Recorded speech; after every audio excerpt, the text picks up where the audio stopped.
Good morning, all. I'm Larry Jewell from Edmonton Pride Seniors Group, and I would like to thank you all for attending our weekly Aging with Pride discussion group for GLBTQ2S seniors and their allies. And thank you as well to our partners, SAGE and the Pride Center of Edmonton.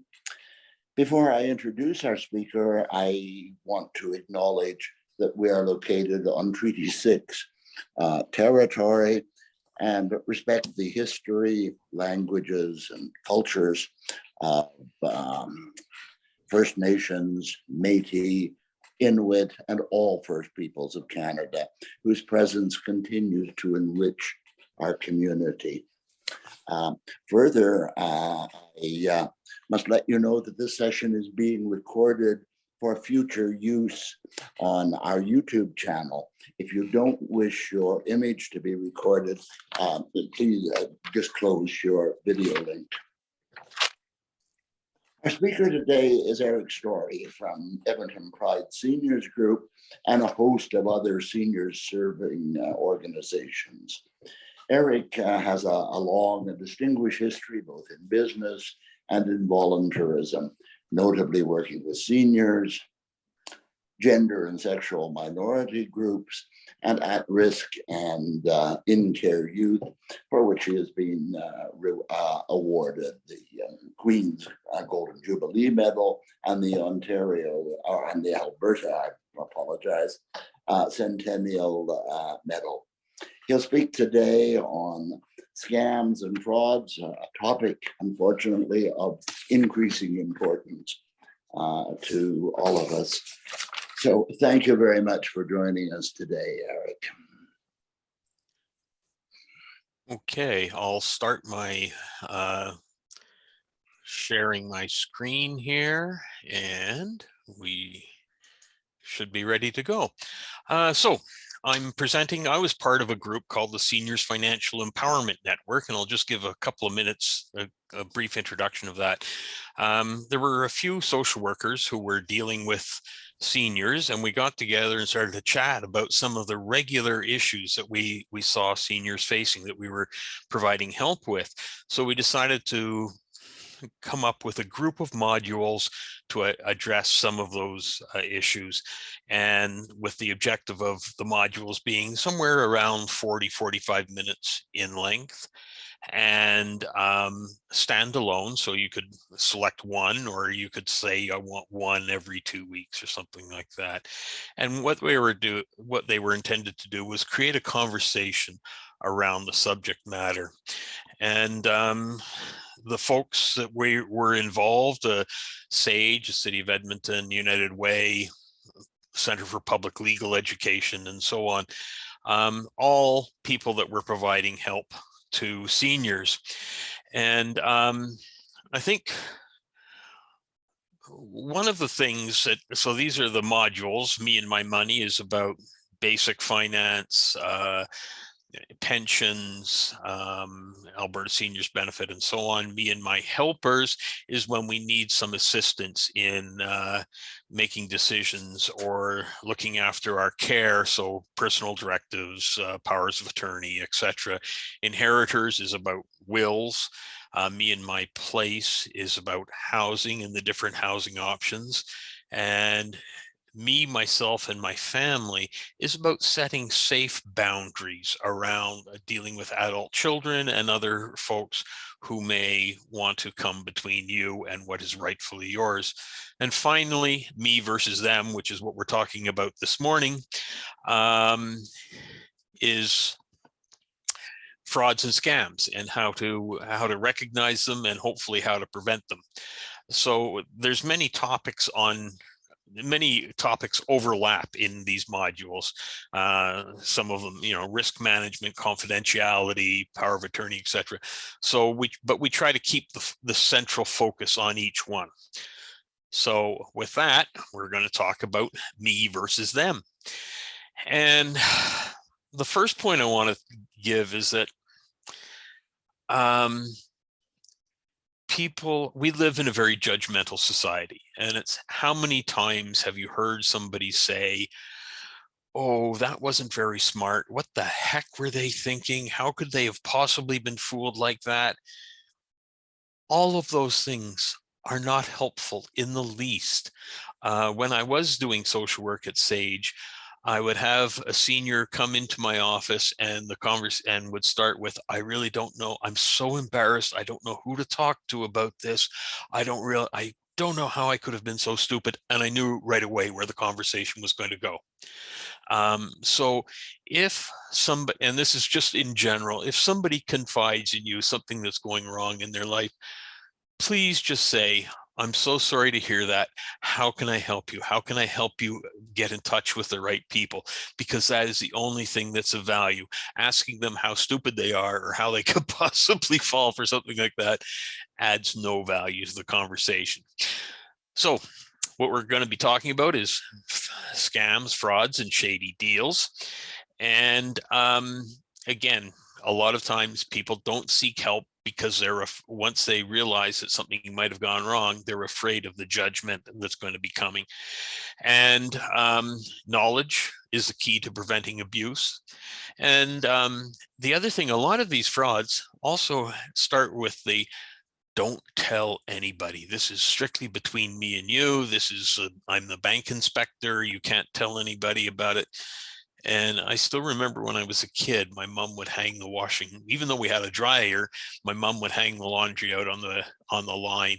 And I'd say, why? You've got a dryer. And she said, nothing sanitizes or makes things smell so nice as sunshine. And that's exactly the whole idea. A lot of these, and these are the general concepts before we even start, but a lot of this is don't tell anybody. This is just between me and you, and you're going to be in deep trouble, and the trouble's only going to get worse if you talk to somebody. That's bullcrap. Never fall for that. So just some general information. The thing is, again, going back to being a kid, most of us grew up in an era where showing mistrust was a sign of being rude. If my mother would, I could get away with an awful lot, but if my mother caught me being rude to anybody, watch out. So don't be afraid. You don't have to be rude to somebody. You just have to hang up the phone. Again, with cell phones, it's not as satisfying. It used to be the old days, you used to be able to slam the receiver down on the phone, and that gave a really satisfying thump. You can't do that anymore, but still hang up. Your credit cards and debit card numbers are just letting them be known to the public. It's just like leaving stacks of cash around. Some ideas like in sites like Facebook, Instagram, and so on, if you're going on vacation, and we're all excited when we go on vacation, but hold off. Don't put a posting on your social media saying, I'm going on this fabulous cruise to Greece or to Mexico or to Vancouver to visit my kids or whatever. Wait until you come back and then post the pictures and say, I had a fabulous time and here's some of the things that we did. If you post in advance, I'm going on vacation, of course, your friends and everybody else knows that you're not going to be there. And various things can happen because of that. The other thing is that, computer courses can be very helpful in helping you lock down your security settings. We don't have time to go into that today, but I would say that Sage, CISA, West End Senior Center, virtually every senior center will offer classes on digital security. It's very, very important for folks. So when we first get a computer, and if we're not familiar with computers, we come back to the theory that a little knowledge can sometimes be a dangerous thing. Two-factor ID. This is something that I think Google just started, that when you sign into a Google account, this is when you sign in and you put your username and your password, and then they say, we want to send a text or an email to you to verify that you are who you say you are. And be honest, I viewed it as sort of a pain in the ass, but it is good, particularly, my bank just started saying we'd prefer you use two-factor ID, sending you a text message to, you would punch in the number that we send in the text message to verify that it's you. Service Canada, Revenue Canada have had this for a long time. More and more people are coming to it. So if you're offered the opportunity for two-factor ID on your bank account, on your credit card or whatever, by all means take it. And then just one last piece of general information. Actually effective on Monday, there were new rules coming in for the telecom industry where they are supposed to try to authenticate people using calling, so that you don't get these spoof calls that would show up on your phone as CRA when it's actually somebody who's trying to spoof you. We're going to see how well that works. One of the things that we do in this, when we talk about these scams, is we try to let you know what the underlying basis of these scams is, because we all get better with practice. And scammers also get better with practice. They continue to improve and find better ways to come between you and your money. So although the phone system says the phone companies say this is going to be absolutely wonderful and miraculous, I would still be very, very careful when I receive an unsolicited phone call from anybody, no matter what the systems are. So what we're going to talk about is lotteries, contests, and surveys, the famous 419 Nigerian scam letter, advance payment checks, and just general frauds and scams, phishing, and of course, pyramids and multi-level marketing. So instant wins. Here's the basic theory. If you haven't entered a contest, you can't win. Just keep that in mind. And I mean, I haven't received one of these phone calls for probably at least 6 or 8 months now, but I used to get phone calls where you'd hear a blast of a ship's horn in the background, and they would say, "This is your captain speaking. You've just won a fabulous vacation cruise," and it goes on from there. Now, what's wrong with accepting an offer? Well, the problem is that it's usually not a free offer. And so after you start having the discussion with the people, they may ask you for a credit card or debit card number so that they can look after, there's a processing fee, and then there's port taxes, and there's a fuel surcharge, and there's a reservation deposit. You may actually have be entitled to a cruise. Unfortunately, what the cruise is worth is maybe $700, and all of the charges that you're processed might be worth $1,200 or $1,300. So no, you haven't won.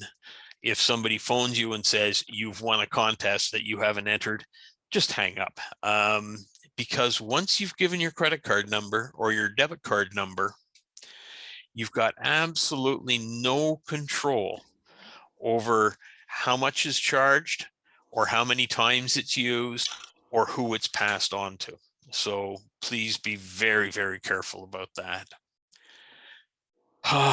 The Nigerian letter. This has got such a long history. When I started working years ago, I was getting these in the mail. And then we got a teletype machine at work, and son of a gun, we started getting offers on the teletype machine, and then over the fax machine, and then over email, and so on. And the basis is that, there has been some money locked up in an offshore account, and people need your credit card number. They want you to help move this money from a restricted account in Nigeria or Kenya or South America. And if you provide them the help to get this money out of the country, they'll give you 10% or 20%. Well, 10% of $10 million is $1 million. It sounds really good. The problem is that this is a death by 1,000 blows. And I just show you these nowadays on a computer, you can make any type of graphics look absolutely wonderful. A couple of things that you need to ask. So, if this person is trying to defraud their government, what makes them honest with you? Once you've been initially drawn in, it's just one thing after another after another. There was one poor lady that I worked with on this, whose husband got caught in this, and eventually, she said, what are we going to do? EPCOR is going to cut our power off next Friday.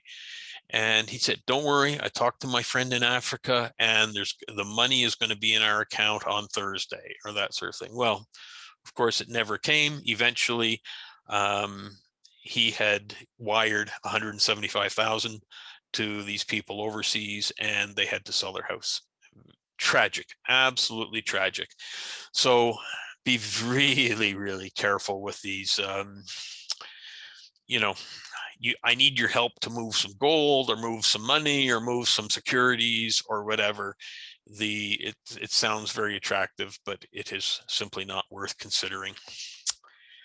Advanced payment certified check scams. And this one frequently will be, so this years ago, there was a young lady who was in government care, and she signed up as a mystery shopper, and they sent a check for $3,000 to her, and she deposited that check. And then they said, okay, so here's a list of the products that you need to buy at Safeway and at London Drugs.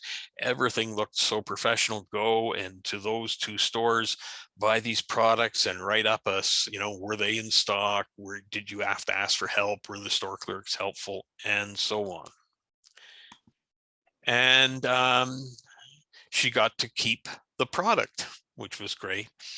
But the final thing was that they wanted to test, the shoppers wanted to test the efficiency of wire transfer services. So they asked her to email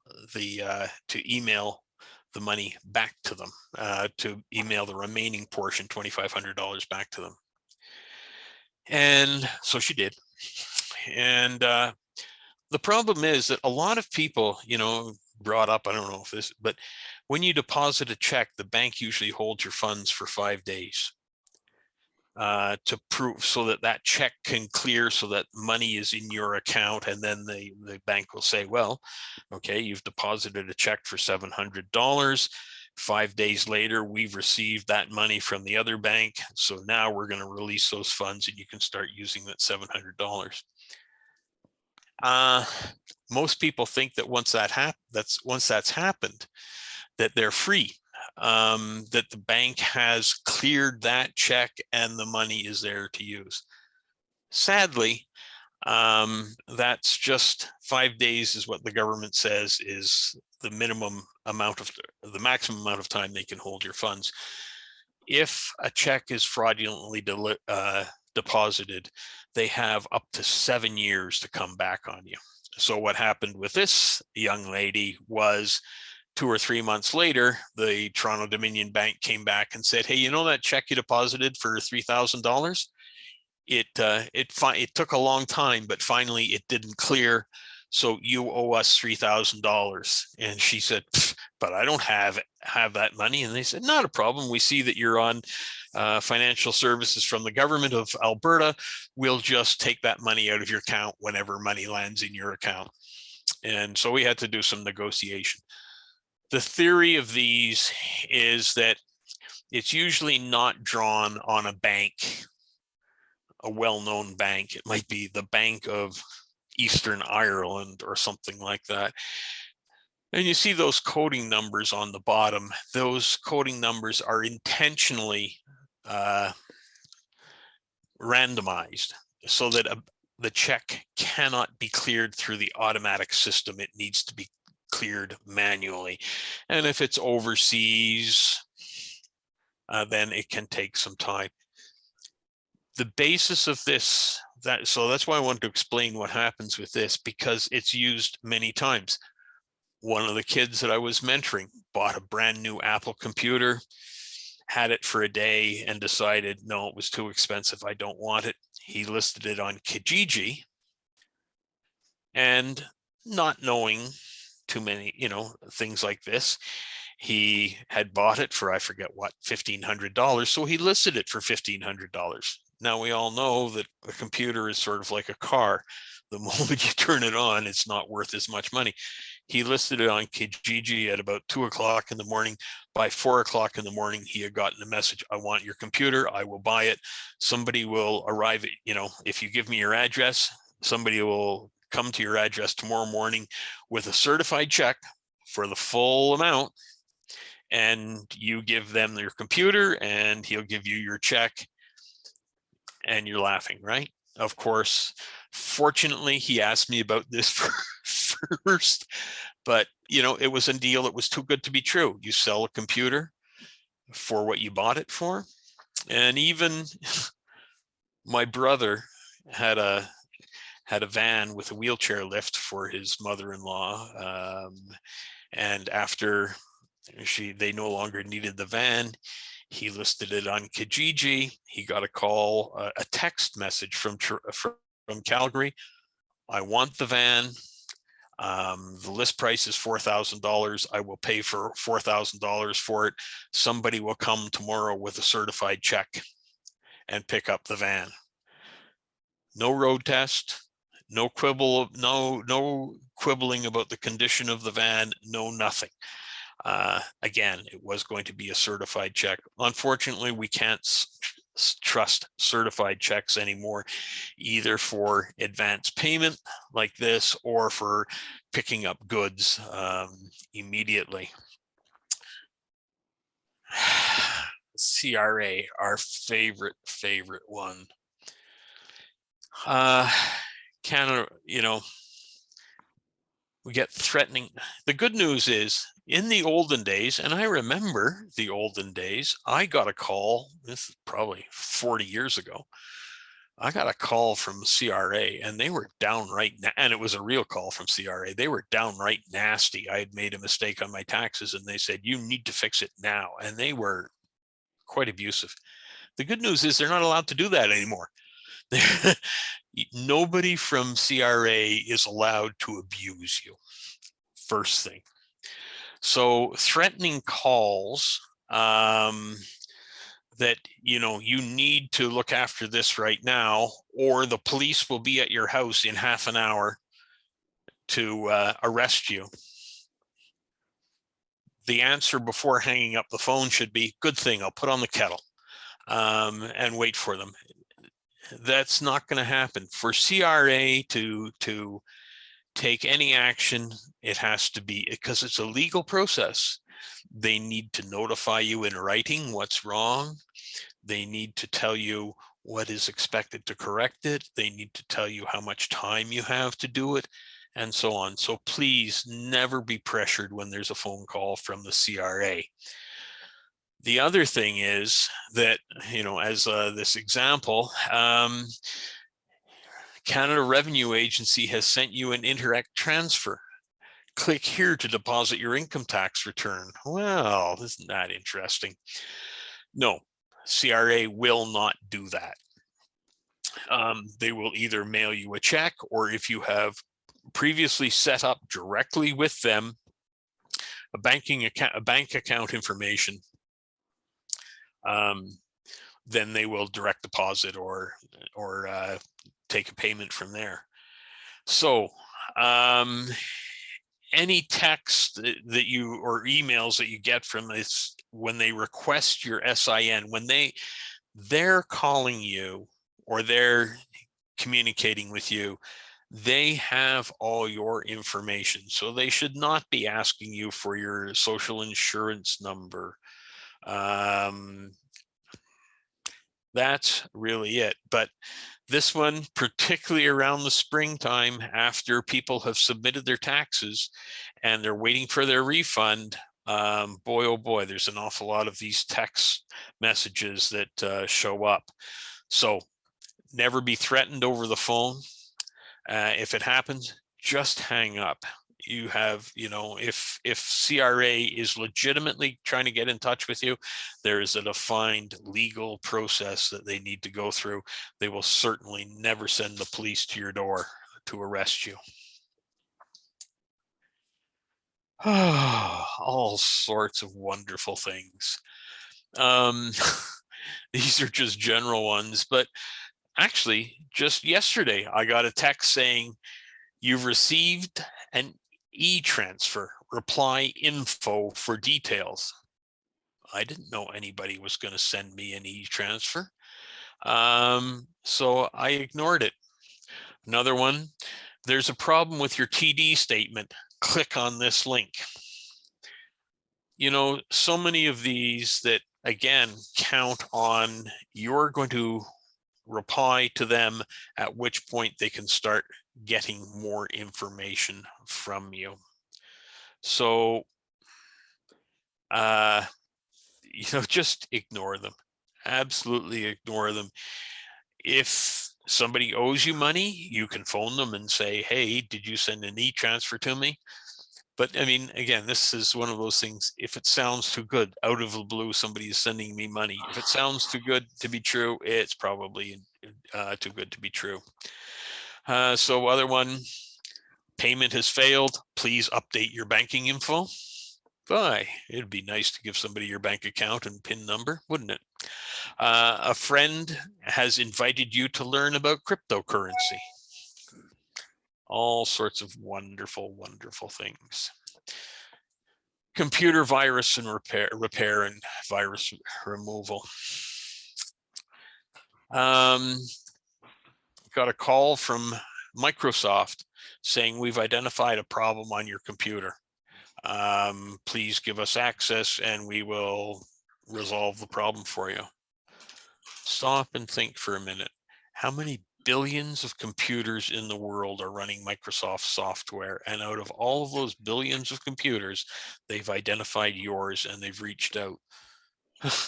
We could only wish that Microsoft would have such good customer service. They don't. That's a scam. Once people get inside, once you give somebody authorization to get into your computer, you have no idea what should be going on. If you're running computer, you should have antivirus software installed. And most importantly, keep it up to date so that new variations of viruses can be stopped before they cause damage.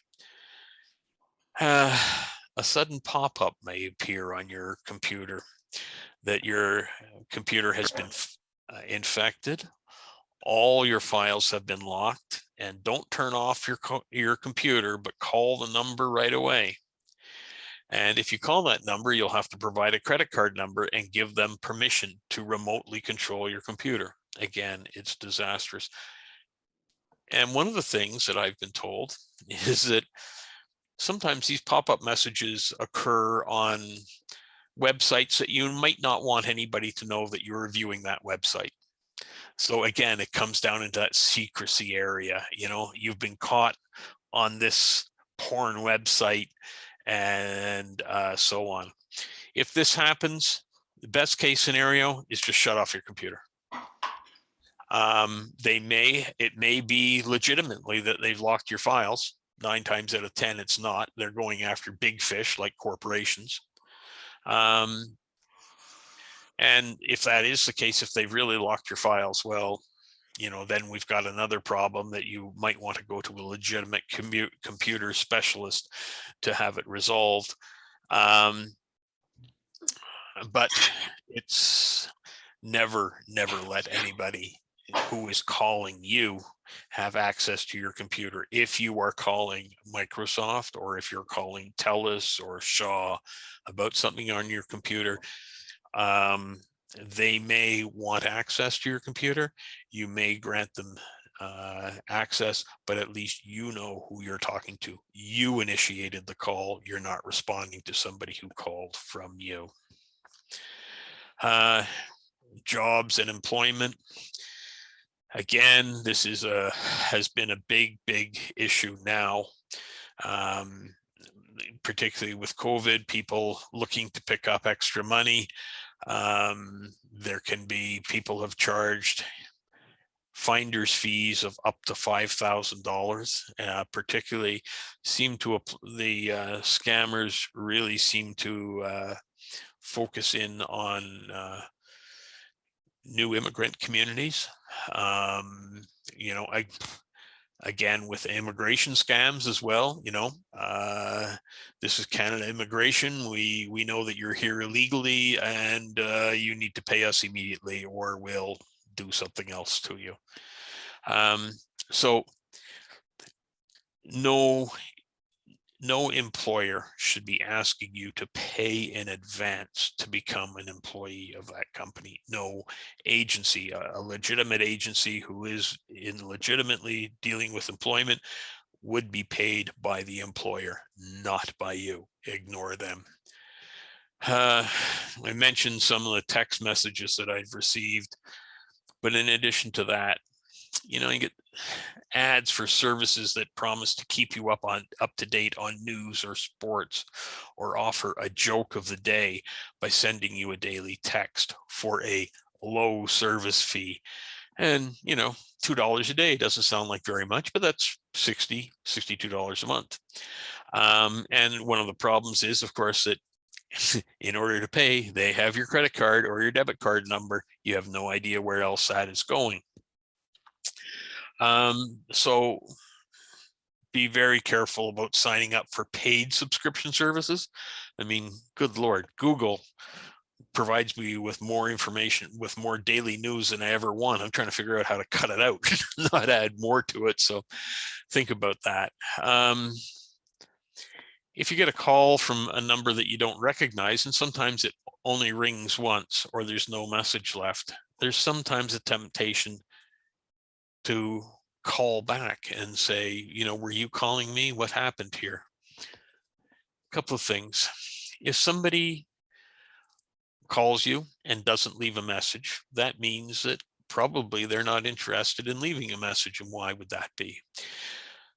Sometimes when you call back, you're calling back to an overseas premium rate number, which might charge you $15 or $20 an hour. Not an hour, sorry, a minute. And you land up because you don't know that it's an expensive overseas premium number service.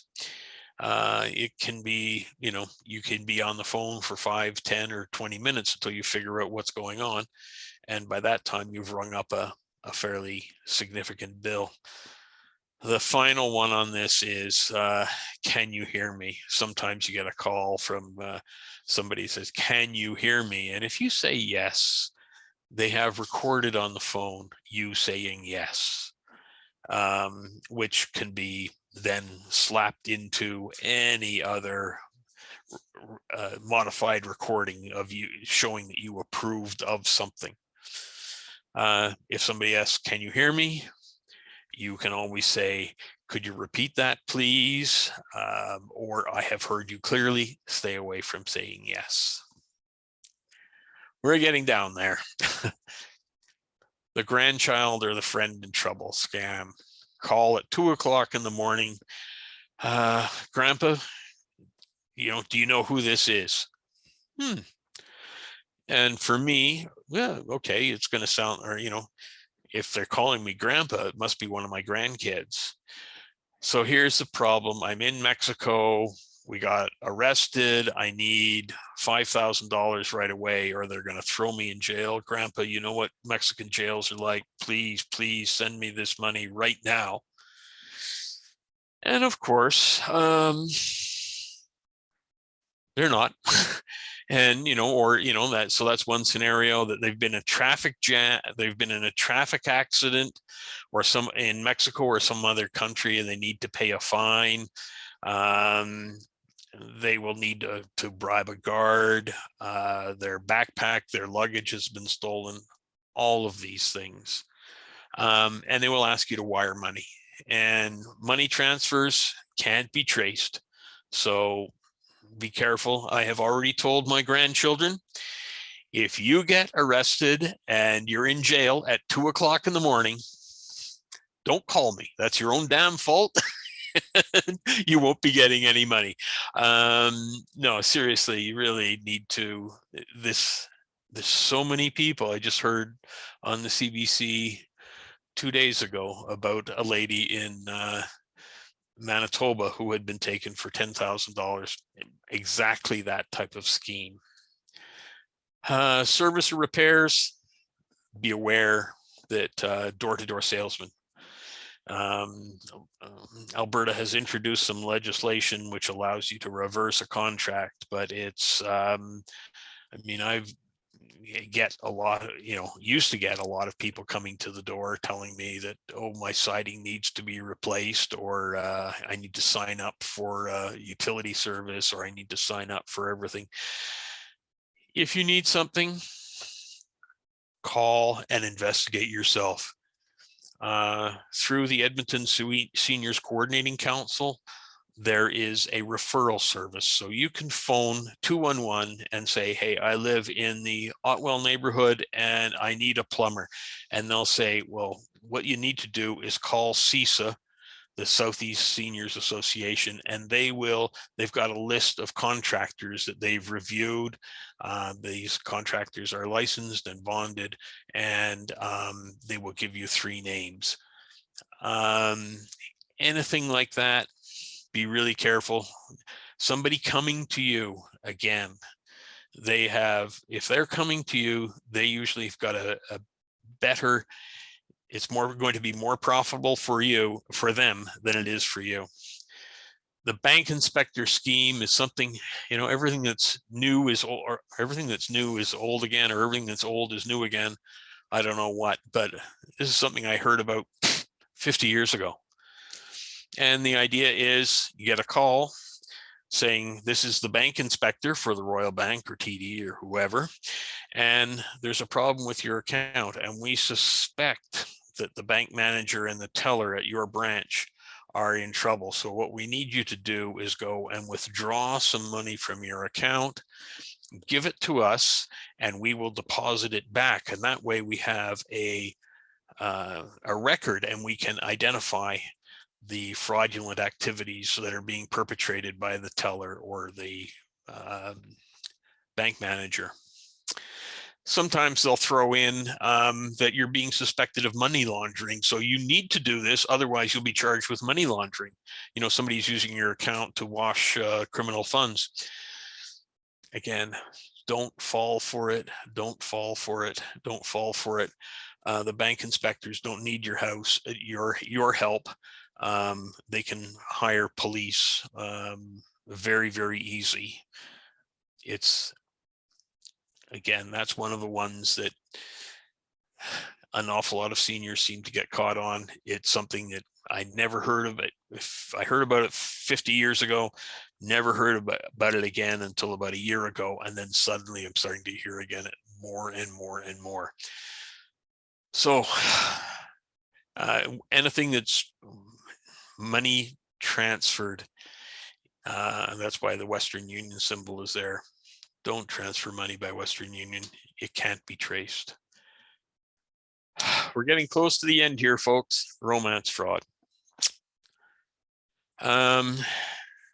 We all have the right to have a caring relationship, and sometimes it becomes a little bit difficult to find somebody. It is possible to find good people on the internet, to form a relationship, and then, meet face to face. But what we're talking about in terms of romance fraud is sometimes a younger, very attractive person strikes up a friendship with the senior, and after a very short while becomes head over heels crazy about them. and they want so much to come and visit, but he'll just need some money so that he can repair his car to drive up. He can bribe an official so he can get an exit visa. He needs to buy an airline ticket. He needs to buy some clothes because his house was flooded and he lost everything in the flood. These scams are also a death of 1,000 blows. You know, again, seniors have been defrauded of lots of money. In some instances, $500,000. I heard about one in Delta, BC, where the lady was taken for $1.3 million. Be really careful who you're talking about, and if they fall in love with you very, very quickly. And again, if it's a secret, don't tell anybody. That's always a sign. Health and wellness. For male vitality pills. Big Pharma doesn't want you to know that we have this secret ingredient. Be very, very careful. Secret formulas, Big Pharma doesn't want you to know. Best case scenario, the pills or the remedies that you seek will be useless. But there's also a chance that they can be very harmful, causing high blood pressure. People, as we're older, like myself, a little bit more subjective to issues like that. And the only person who should be recommending or prescribing anything to you should be your doctor. Phishing, I won't spend too much time on this, but you get an email that asks you to log in to the TD, your bank site or something like this. I just copied these images from the internet. It's so easy to do. You shouldn't have to. If your bank wants to get a hold of you, they will get a hold of you. You can always make sure that you phone your bank. You don't use a number on any of these phishing emails that come to you. I'm almost done. Pyramid schemes. Insidious. And checking the numbers here is that if you're the first person in and you need to put in $500 to get in on this scheme, and then you go out and you have to recruit other people, each iteration, it becomes more and more people. It's financially impossible that each iteration, if you're in on the third set of this, you need to recruit 216 people. If you're the 8th iteration of this pyramid scheme, you need to recruit over 1.6 million people. Again, pyramid schemes work because they're based on you need to buy in to get a franchise or an ownership piece. And the second way that you're going to make money is you are going to start recruiting friends who are also going to contribute money to the system for you. Here on the romance scam for 2020, $18.5 million lost in Canada. Investment schemes, phishing. Each year when I try to update these numbers, they come out a slightly different way with slightly different details. But extortion can be those CRA calls or bank calls. But this is Canada. We only have like 30 million people. And, if you total this up, $90 million lost last year.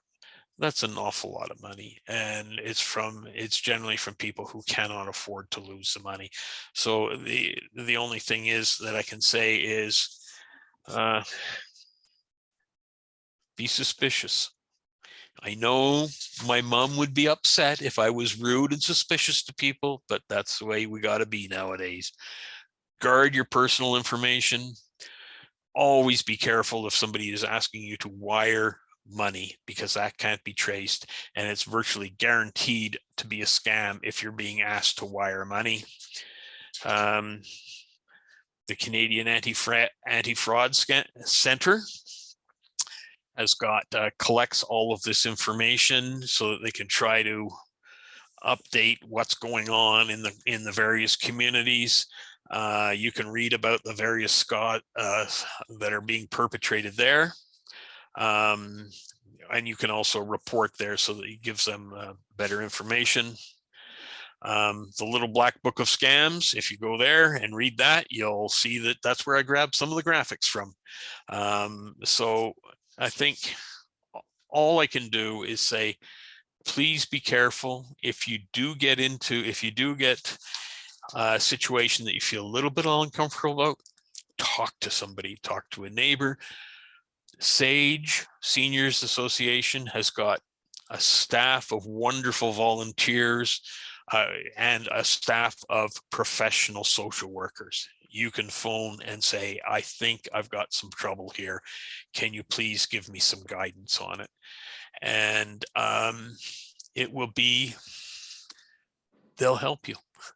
They'll help you, report it to the police, so on.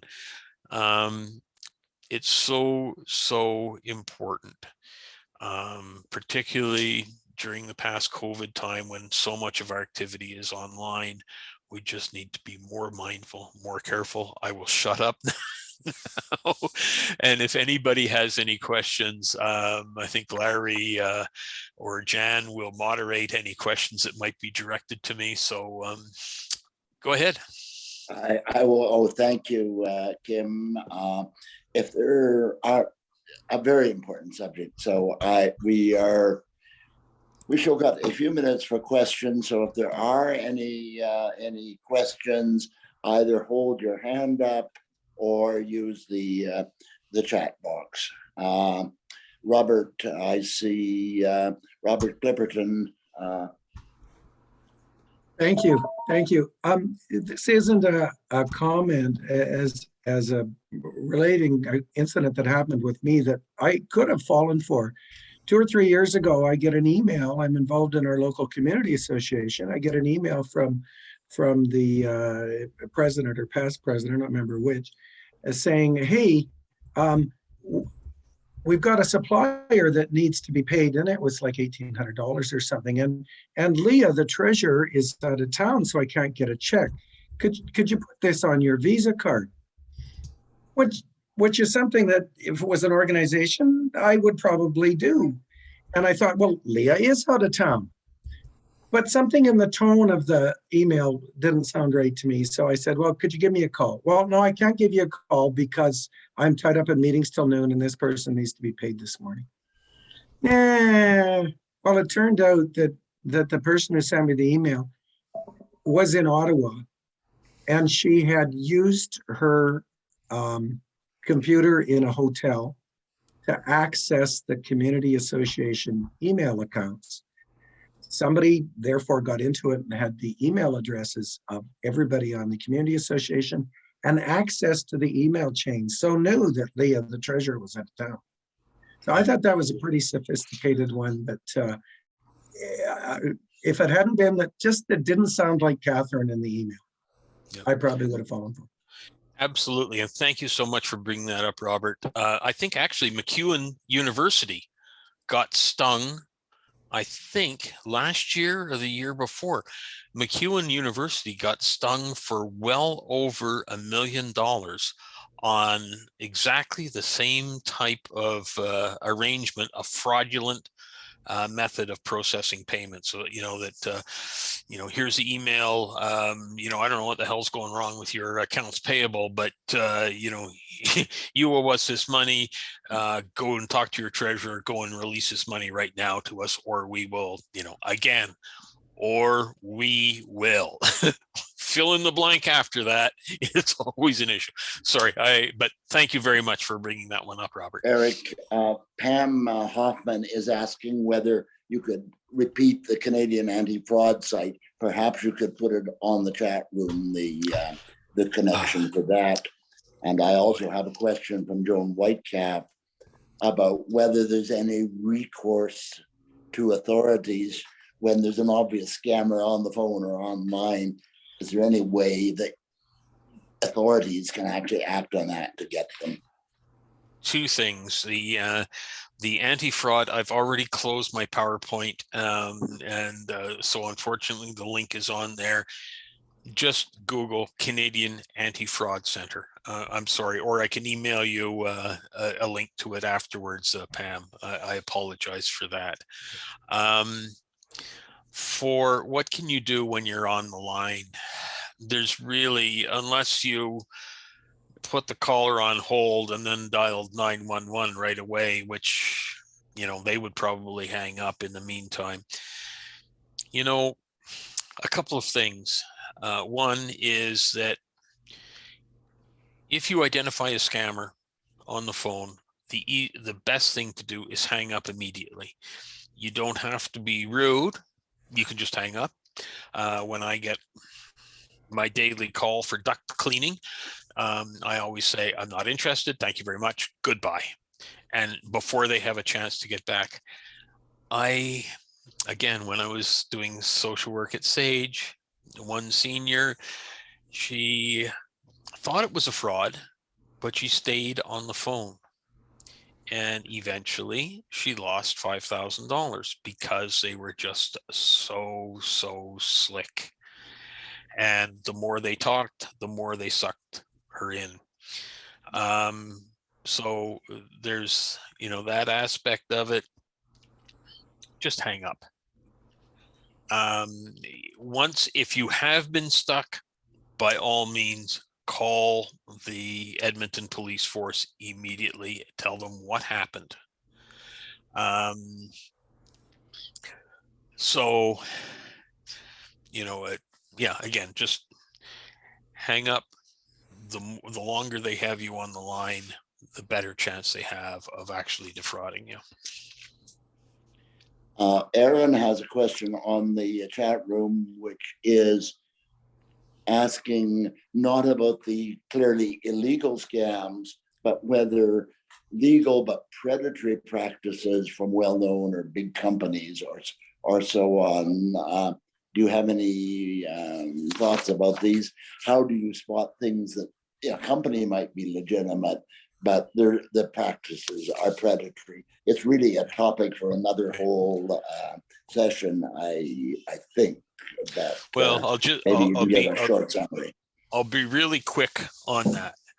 One is that if you're contacted by somebody, first thing, recognize that the reason they're contacting you is because, if it's a company, the reason they're contacting you is because they think that there's a very good chance that the deal that they're promoting is going to be more beneficial to them than it is to you.